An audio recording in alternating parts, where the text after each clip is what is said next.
Yang kan kan sini nanda, jangan di jual aludon mengalau no. Jadi ni, magali dan di nanti jual ni, amang nemi si kalau sangya jiwa, lalu jangan siapa lagi badan aku dalam ni, nang cuma ni, nang jual osu juate, lalu jangan siapa badan aku meladu, aku terima paselia. Jadiကျွန်တော်လူတကားကြီးအဖိုးအဖော်များဖြစ်ကြသောရွာတိကြီးဝါမနေကြတယ်ယနေ့တော့ဒေါ်တင်ဦးတို့ဦးပိုးတို့ဒေါ်တင်ဆွေတို့ကျွန်တော်အလူတကားမကြီးအဖိုးအဖော်များဖြစ်ကြသောစေကလုံးရွာနေဦးလာအောင်တို့ဒေါ်ညွတ်တင်တို့ဒေါ်မြမေတို့နင်းတော့အဲ့ကျွန်တော်အလူတရားကားကြီးအလူမာကြီးတို့ဤဦးကြီးဦးလေးဒေါ်ကြီးဒေါ်လေးများဖြစ်ကြအမှုထားပြီးညီကိုမောင်နှမများဖြစ်ကြသောမော်လမြိုင်မြို့မှာနေကြတဲ့ဦးတန်းနိုင်တို့ဒေါ်မိကောက်ဝင်ဦးအောင်တဲ့ဘာမျိုးစုံရောင်းဝယ်ကြီးပေါ့ရွာတိကြီးဝမ်းမနေကြတဲ့ဦးကျော်စင်ဝင်းတို့ဒေါ်ခင်ထားကြီးတို့၎င်းတို့စေတလုံးစံပြကြီးမှမှနေကြတဲ့ဦးရဲမင်းချောင်းတို့ဒေါ်ကျူကျူသိန်းတို့ညီညီမများဖြစ်ကြတော့ယနေ့တော့တဲ့မောင်ကန်ချာတို့မောင်ဝင်းပပကျော်ယနေ့တော့နန္ဒလေးမြို့မှာနေကြတဲ့မောင်ကျော်ထအောင်တို့မထားထားနိုင်တဲ့မောင်ဆိုင်ဝနအောင်တို့ကိုအမှုထားပြီးကျွန်တော်တို့တကကြီးအမိဖများဖြစ်ကြတော့ကျွန်တော်တို့ကကြီးရဲ့မြတ်သောဘွားခင်ကြီးဖြစ်တဲ့အဖေကြီးဦးကျော်တင်ကျွန်တော်တို့ကကြီးရဲ့မြတ်သောမိခင်မမေတော်အေးအေးလွင်ယနေ့တော့ကျွန်တော်အလူတကာမရဲ့မြတ်သောမိဘများဖြစ်ကြတယ်ကျွန်တော်အလူမရဲ့မြတ်သောဘွားခင်ကြီးအဖေကြီးဦးတောင်းတင်သေးတို့ကျွန်တော်အလူမရဲ့မြတ်သောမမေတော်တန်းသေးတို့ကိုအမှုထားပြီးယနေ့အလူကရကအလူမသာသနာထိုင်ရတာသာသနာတရားတော်မှလို့ခေါ်တွင်လိုက်တဲ့ပုဂ္ဂိုလ်ကြီးများကတော့ဦးကျော်ဆွေလေးနဲ့ဒေါ်နေနေဝေတို့တာချီမြို့သမီးနာကလူတော်မင်္ဂလာသမီးသမီးအလူမလေးတွေဖြစ်တဲ့မတ်ဆွေဝင်လောခမတ်ဆွေရောက်မတ်ဆွေနေလေးခမတ်ဆွေထိုက်တော့ကလေးမြတ်စွာဘုရားဖိတ်ကြားအပ်ပါသည်ကျွန်တော်ကျမတို့ဒီတန်တရားကိုစင်ပေါင်းမကင်းလို့ရမှာမျက်နှိပ်ပေါင်းကိုကြည်တန်တမှုအာယုံပြုပြီးတော့မိမိရင်နဲ့ဖြစ်သောသားများသူတော်ဘာရင်နဲ့ဖြစ်သောသားများကိုရှစ်ပါးပရိယေဆုံးလဲစွာဖြင့်မြတ်ဗုဒ္ဓရဲ့သာသနာတော်အသင်းတော်ကိုချင်းမြင်ပြီးတော့သမီးလာယရဏလေးများကိုလည်းကံလာဝဇနာအတော်များဖြင့်မျက်နှာတမင်္ဂလာသဖြင့်စင်ရင်ကျင်းပတော်မှာဖြစ်ပါလေဘုရားမှုရှိတော်သံဃာတော်ရှင်သူမြတ်တို့အားကတ်စွန်းသမျှထေရဓမ္မဒါတော့ဝိတုစုစုတို့ကိုစက္ကန့်လူတော်ပူဇော်ပြီးတော့ဆရာတော်ဘုရားကြီးများအလူအောင်ဝဲပေါ့နော်ဘောပေါ်ညွန်ပြအပ်တော့တရားတော်များကိုလည်းကျန်တော်ကျမတို့နဲ့အတူတကွနာယူကြီးညိုပါရလေးစားစွာဖြင့်ဖိတ်ကြားအပ်ပါလေသည်လေးစားစွာဖြင့်ဖိတ်ကြားအပ်ပါလေသည်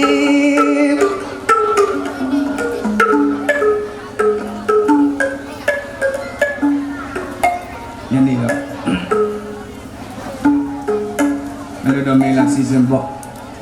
အလိုတော်မင်္ဂလာနေ့ရက1388ခုနှစ်ကဆုံလ14ရက်နေ့ခရစ်နေ့လို့တော့မယ်ဆို29ရက်နေ့လောက်2026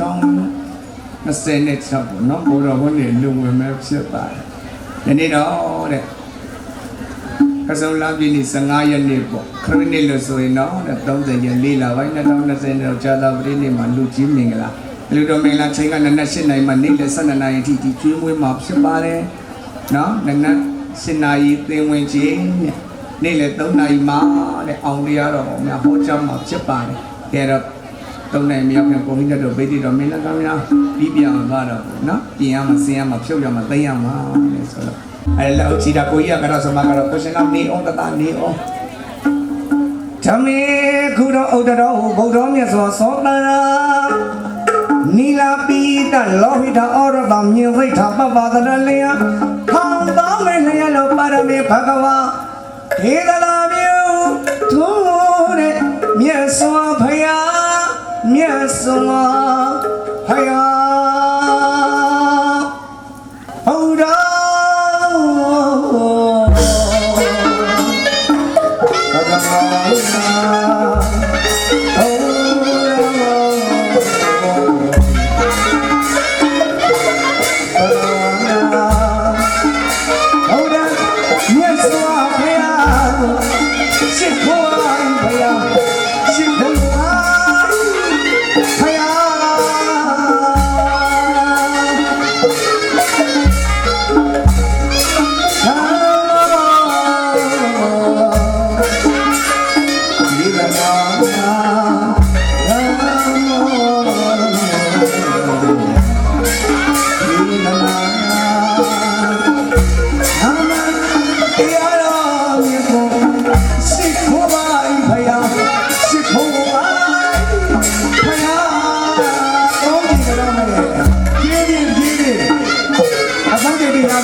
Sit down, my love.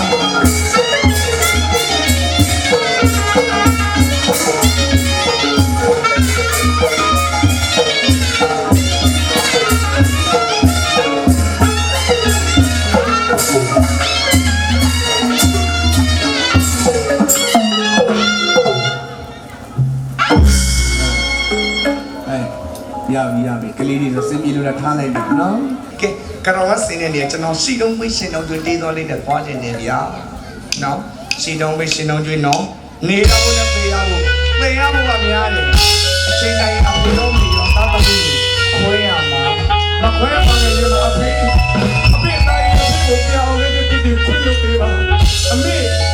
တိုင်းအမေကိုပြောင်းလဲနေတော့အမေတိုင်းရဲ့ဒီခွင့်လို့ပေးပါအဖေသားသမီးတွေကိုခွင့်လို့ပေးပါအမေသားသမီးတွေကိုခွင့်လို့ပေးပါ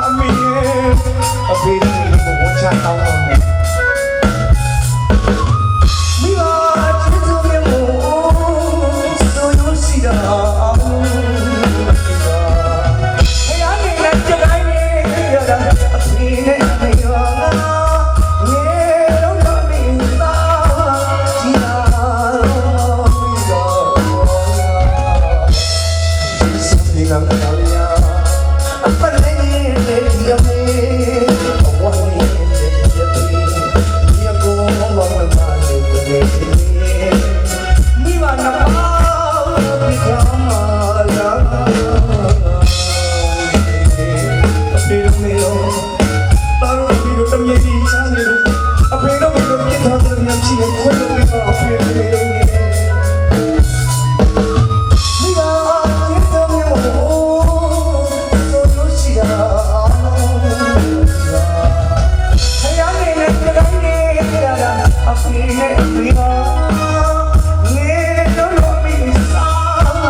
မြန်မာပြည်စိန်နေဝင်းတွေဘယ်တော့မှဝိုင်းမသားများကကျွန်တော်ကိုမခောက်ပြောလေးနဲ့ပန့်ဖို့ပေးပါအောင်ဆိုတာကြောင့်ဘောင်ရင်အသက်ဘယ်လောက်ရှိပြီတော့ခုနှစ်နှစ်ဟုတ်ပြီ ညနေကျကိုရင်ဝင်းမာလာ 对吗？ ကိုရင်ဝင်းမာဆိုရင်ဘုန်းကြီးကျောင်းမှာအိမ်မယ်ဘုန်းကြီးကျောင်းမှာတည်င်းသုံးမယ်ဘုန်းကြီးကျောင်းမှာစားမယ်ဘုန်းကြီးကျောင်းမှာစုံဖုံးပေးမယ်မင်းဖေဖေနဲ့ခွဲပြီးအိမ်နိုင်လား 哎对， မင်းမေနဲ့ရောခွဲပြီးအိမ်နိုင်မလား 哎对， အာအိမ်နိုင်ရဲ့ဟာတန်ရုံးစီကြီးဖြစ်တော်မယ်နဲ့တူတယ်သာသနာလောင်းရည်ဖြစ်တော်မယ်နော်ဟုတ်ပြီအဲ့ဒါဆိုရင်တတစကားပြောတတ်တဲ့ရွယ်ကလေးကတတဖေဖေကိုဘယ်လိုခေါ်တာတော့တတစကားပြောတတ်တဲ့ရွယ်ကဖေဖေကိုဖေဖေလို့ခေါ်တာလားဟုတ်တယ်မေမေကိုတော့မေမေပေါ့နော်အေးညနေကျရင်ဖေဖေလို့မခေါ်ရဘူးမေမေလို့မခေါ်ရဘူးတတကိုရင်လေးဝစ်ပြီးရင်မင်းအဖေကိုဘယ်လိုခေါ်မှာလို့ 盖伊， ညနေကိုရင်ဝစ်ပြီးရင်မင်းအဖေကိုဘယ်လိုခေါ်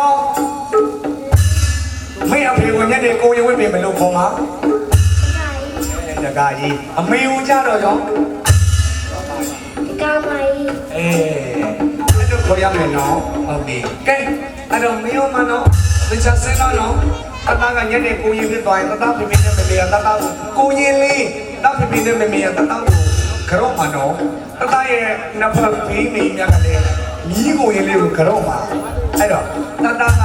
မြင့်မြတ်တဲ့ရှင်သာမဏေလေးဖြစ်သွားတော့မင်းမင်းနဲ့အိပ်ရင်မင်းမင်းငရေကြီးမှာဖေဖေနဲ့အိပ်ရင်ဖေဖေငရေကြီးမှာဖေဖေနဲ့မင်းမင်းနဲ့မင်းခွဲပြီးအိမ်နိုင်တော့သေးကြလား 比赛， ဖေဖေနဲ့မင်းမင်းနဲ့ခွဲပြီးအိမ်နိုင်တော့သေးကြလား 比赛的， အေးရပြီဒီချာရီတော့ပြောတာပါအေးဒါရအယွေကလေးတို့တို့အော်ဒီမမိုးမနိုင်တနိုင်အိုစိတ်ကလေးမမသိချင်မယောအိုစိလာမလေးပြလို့ပေးလိုက်မြမတော့ဒီလားဖယား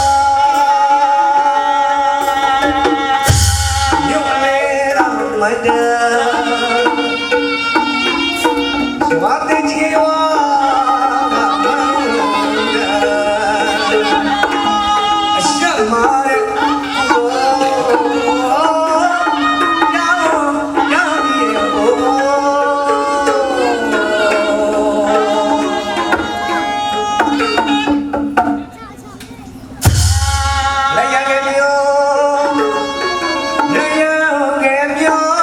Hãy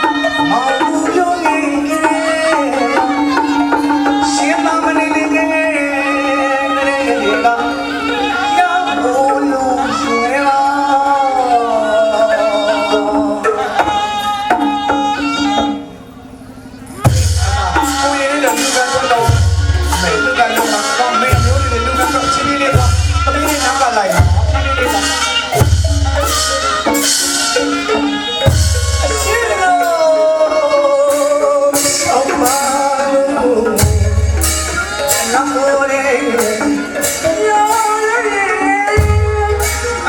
Gõ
để không bỏ lỡ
money, my sweet with no yet you the me and no money, my sweet yet you away my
ဒီလူမှာကျွန်တော်လူမှာလည်းပဋ္ဌာန်းဆက်တွေဖြစ်သွားပြီပေါ့နော်လူမှာတနည်းအားဖြင့်ကျွန်တော်တို့ကိုတော့ပါဝင်သွားပြီပေါ့သားတော်သမီးတို့အပြစ်တွေကိုပိတ်ကြရွက်ပေါ်ရေမတင်တဲ့ကဲ့သို့ဟဲ့ဘေးကြီးပါမင်းသားတော်သမီးတို့ကိုခွင့်လွှတ်ပေးပါဖေဖေနဲ့မင်း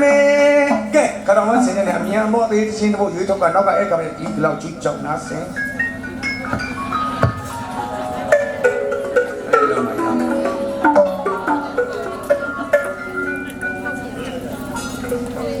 မိဘနှဖျားသာသမီကိုထားတဲ့မြေတာဘယ်နဲ့မနိုင် မိဘတွေကသာသမီကိုထားတဲ့မြေတာဘယ်တော့မှမပြောင်းဘူးရှိသေးမြဲတာ သာသမီကရုပ်ဆိုးလေချစ်တာလေရုပ်လာလေချစ်တာဘာသာနေချမ်းသာလေချစ်တာစေးလေချစ်တာပဲသာသမီလေးပညာတတ်တော်လေချစ်တာပညာမတတ်ရင်လေချစ်တာအဲ့ဒါမိဘလုံးပမာမိဘကသာသမီကိုဘလုံးနေချစ်တာဒါကြောင့်အဖေတို့မေတို့ကကိုယ့်ကိုအမြဲချစ်နေရဆိုတော့သိထားလောကကြီးမှာကိုယ့်ကိုဘယ်ဘဝရောက်ချစ်နိုင်တာမိဘပဲရှိတယ်နော်ဒါကြောင့်မိဘတွေကိုကျေးဇူးတွေမပြတ်မနဲ့မတော်ပါနဲ့ကဲဒါတို့သမီးတို့ဦးဆုံးရင်ချတာရောနဲ့ဖေဖေတို့မမေတို့ဒါတို့သမီးတို့ဖေဖေတို့မမေတို့ရဲ့အပေါ်မှာကာယဘဝကြီးကမနှောပါနဲ့ပြမမိတဲ့ဖြစ်ဖြစ်ကိုဒါတို့သမီးတို့ကိုခွင့်လို့ပြပါဖေဖေမမေတို့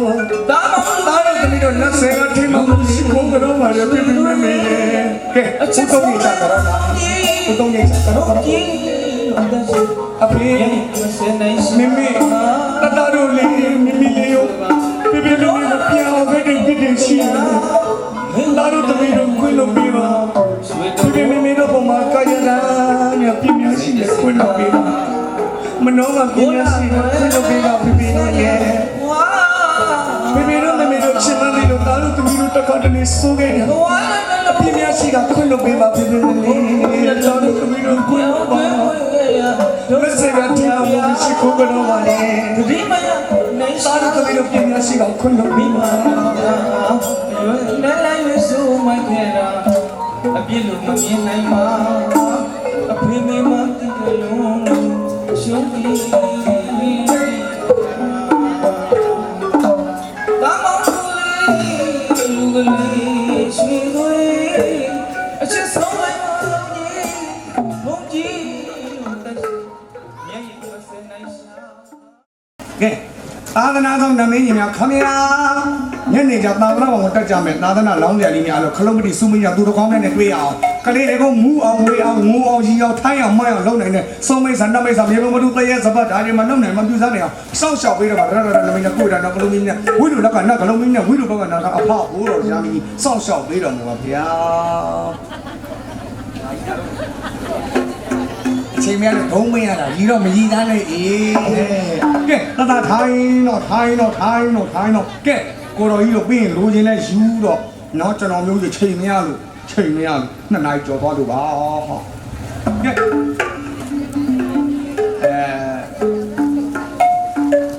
မင်းနဲ့တိုင်းလားမင်းလာကဲဒီမှာချက်တော်မျိုးက၄ဥပါတယ်မြေကြီးက၄တောင်ပါဒါမင်းကုန်စားမှာပဲလကားခေါ်တာမဟုတ်ဘူးကဲလကားပြောတာနော်မင်းညီလေးတွေအားလုံးကိုလိုက်ခေါ်မယ်သမီးလေးတွေ ကတော့လုံးတီလာချင်းမှာပါလေးလားအဲတာတို့တော့တာတို့အပါဦးတွေဟာအပါဦးကဲညီလေးတွေကိုနည်းနည်းချင်းနေလိုက်ခွန်တော့ဟိုကိုရောရရင်ကွာမိုင်းကဲခေါ်မိုင်းကဲခေါ်စီမဟဲ့ဟဲ့တော့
မင်္ဂလာထမင်းခွန်းကျွန်တော်ပြင်းလို့မဟုတ်ဘူးနော်ကျွန်တော်ဒီကသားကိုမင်္ဂလာထမင်းသူ့ညီကိုမောင်နှမတွေကျွန်တော်ချင်းချင်းချစ်ကြည်တို့အောင်ခွန်ခိုင်းတာဖြစ်ပါတယ်ဝဲဖော်တော့လာလို့ဝဲဖော်တော့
မ်းသာစေဗျာပြပရာတွေဝေးလို့ကွာစုတွေလက်မတောင်းပဲပြေပါစေခမညာရွှေမိုးတွေရွာငွေမိုးတွေရွာဒီနေ့ရံပြပန်းစားတိုင်းပြည်လုံးချမ်းသာစေဗျာပြပရာတွေဝေးလို့ကွာစုတွေလက်မတောင်းလဲပြေပါစေခမညာအလောက်ကခွေလာတွေပွင့်လန်းကြပါစေသိစုတွေမချမချပေါက်လို့တထေးကြီးဖြစ်ပါစေအလောက်ကခွေလာတွေပွင့်လန်းကြပါစေသိစုတွေမချမချပေါက်လို့တထေးကြီးဖြစ်ပါစေဒီနံတွေရောင်းဝယ်ပေါက်ကဆိုင်ရတဘာတွေပေါ်ပါစေတောင်သူဦးကြီးတို့တွေလက်ပြမငွေတီးလို့ပျော်နိုင်ကြပါစေတို့များချစ်သားတွေတောင်းစူတောင်းလို့မြတ်တာတန်ဝေးမိမတန်လို့အေးချမ်းကြသည်ငြိမ်းချမ်းရေးပန်းပွင့်ပါသည်တို့များချစ်သားတွေတောင်းစူတောင်းလို့မြတ်တာတန်ဝေးမိမတန်လို့အေးချမ်းကြသည်ငြိမ်းချမ်းရေးပန်းပွင့်ပါသည်ကြောသာရင်သာမခွဲကြမဲ့မင်းကောင်းမင်းမြတ်တည်ပါစေပျော်နိုင်ကြပါစေပျော်နိုင်ကြပါစေကျွန်တော်အတန်ကြားတဲ့နေ့မှာစိတ်ချမ်းသာလို့ကိုယ်ချမ်းသာလို့ပျော်နိုင်ကြပါစေ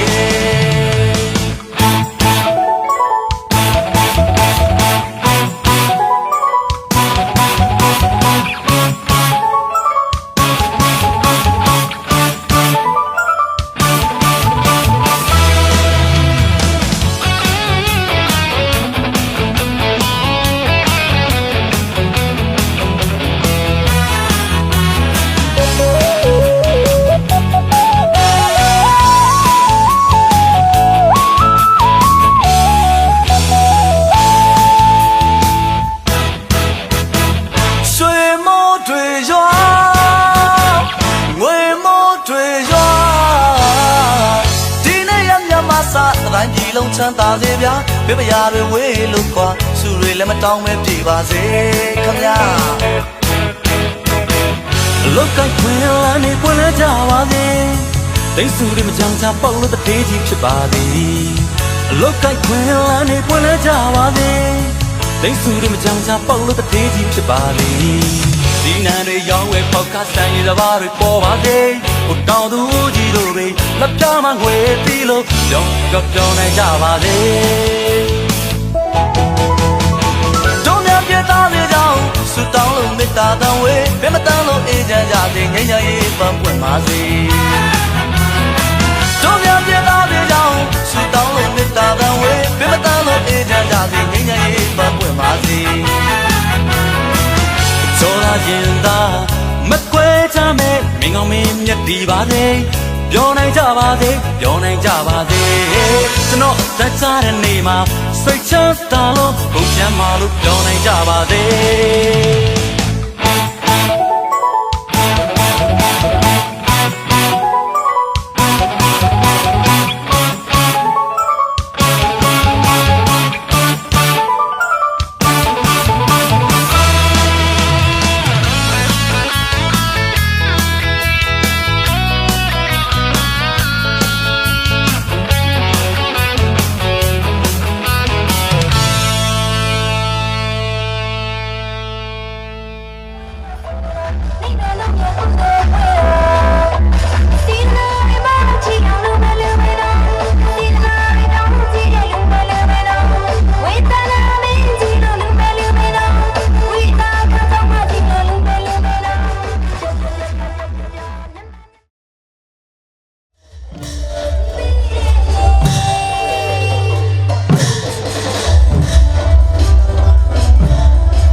ကျွန်တော်ကရှိကြမယ်နော်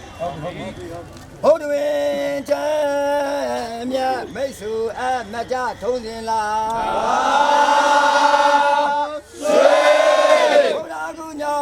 င်းတိုက်တယ်လားညာကြောင့်တော်ထွေရှာတော့ဆွေအနော်မာတော်မြစ်တောင်ညို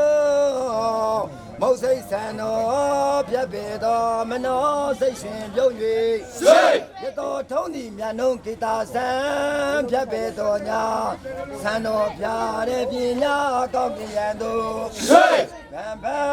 စိတ်တော်မခြေတဲ့လက်သက်မွေးညင်းစပင်အရေးပြင်းတဲ့ငါရင်ရုပ်ချံကိုဆွေကစားပြင်းတကာကမတန်ရုပ်စီပြန်ဂီတာလုံးမှာခန္ဓာတသောတသောတနာလုံးမှာဂီတာ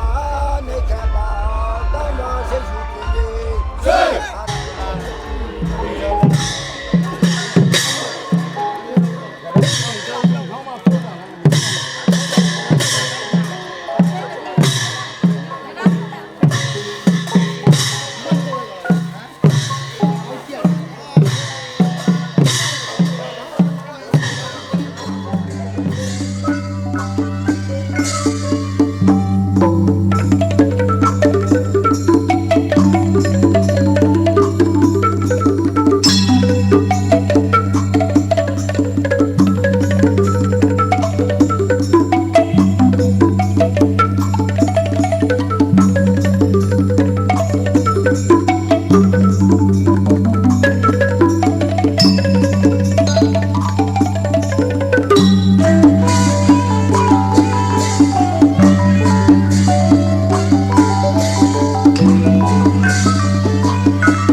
လဲလို့မေးရင်ကျွန်တော်လူတော့ကျွန်တော်လူတော့လာကြပါတော့ဆက်မတော့ပါလူကြီးမေးလို့ချွေးလို့ဘုံဘုံနဲ့အောင်ပါဝေဒနာပါလို့လူပါမေး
ရှင်ပြုမင်္ဂလာပွဲဆင်နွှဲကြစို့လေထမရေမြစ်ကြီးစီးပါစေမောင်ကြီးလို့လူတစ်နေ့လုံးတစ်ရွာလုံးပြောလို့မဆုံးတဲ့အလူတို့လူကြီးစီရလိုက်တာဝမ်းမြောက်လိုက်တာတို့သားမောင်ရှင်လောင်းလေးသိလာလိုက်တာသမီးလေးကလည်းသမီးလားအရင်လာလိုက်တာမန္တကြီးလက်ခတ်တယ်ဝါပီတီပြလိုက်တာ ဆက်ရှာတဲ့ဓာတုအလူပါအခက်ဆိုင်ကြီးပြောစီရတီဒေါ်လူကြီးမိုးတို့ညံစီမေဟောင်းမေတ္တများစုံသည်ရလို့ပြောလို့မဆုံးဘူးကြောက်ရောက်အားပေးကြတာပျော်ရွှင်စရာတို့ရဲ့လူပွဲပါပြောရဲ့လားသူ့မကြီးရဲ့ပြောတော့မဟုတ်လူက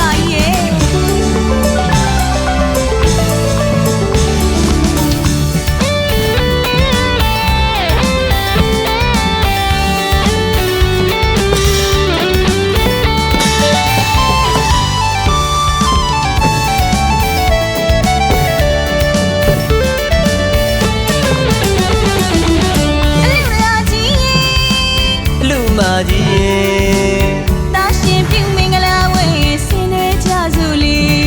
ထမင်းရင်မြကြီးစီပါနေမောင်ကြီးလုံးလုံးတနေ့လုံးတရွာလုံးပြောလို့မဆုံးနဲ့အလူတို့လူကြီးစီရလိုက်တာဝမ်းရောက်လိုက်တာတို့သားမောင်ရှင်လောင်းလေးသိလာလိုက်တာ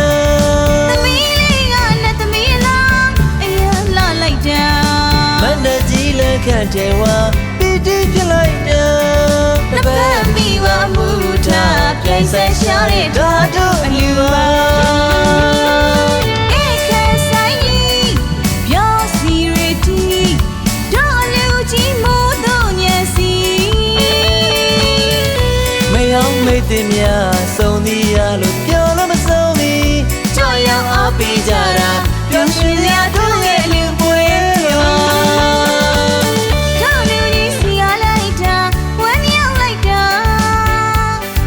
မောင်ရှင်လောင်းလေးသိလာလိုက်တာသမီးလေးကနဲ့သမီးလားအရင်လာလိုက်တာမန္တကြီးလက်ခန့်တယ်ဝါပီတီပြလိုက်တာတပတ်မိဝမှုထားပြိုင်ဆက်ရှာတဲ့ဓာတုအလူပါတို့လူကြီးစီရလိုက်တာဝမ်းရောက်လိုက်တာတို့သားမောင်ရှင်လောင်းလေးသိလာလိုက်တာသမီးမန္တကြီးလက်ခန့်တယ်ဝါပီတီပြလိုက်တာတပတ်မိဝမှုထားပြိုင်ဆက်ရှာတဲ့ဓာတုအလူပါ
Hallelujah.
တရားတန်နေသံသာရဝိလာဒုက္ခတော်မောဒနေကာယဣတရဏေလတာပိသတိလံသမာမိယာမရှင်မယနိရောဓိအလုံးစုံသောအတရားဝဆင်းရဲမှာလွတ်မြောက်ပါရစေအကျိုးမှာဘရဏဘုံတော်ပါရိဝါလာသာသီလတော်ရဲ့ဘောတပေါင်းဤရှင်သောခံယူသာမိပါ၏ရှင်မယဣဒမေပုံညာဣဒမေသီလဝိပါဒနာသစ္စယောဟောတုဣတရေလာတာပိသတိလနာသောကံကေဘောအပမတိသာသနာ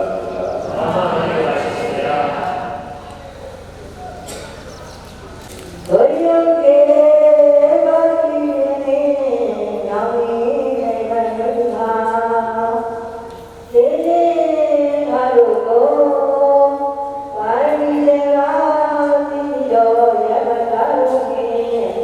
Ghiền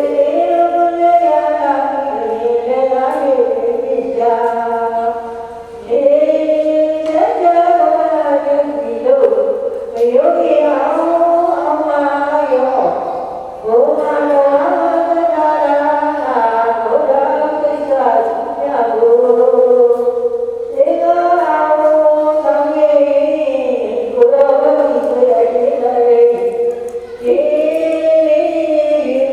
để không bỏ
lỡ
မေ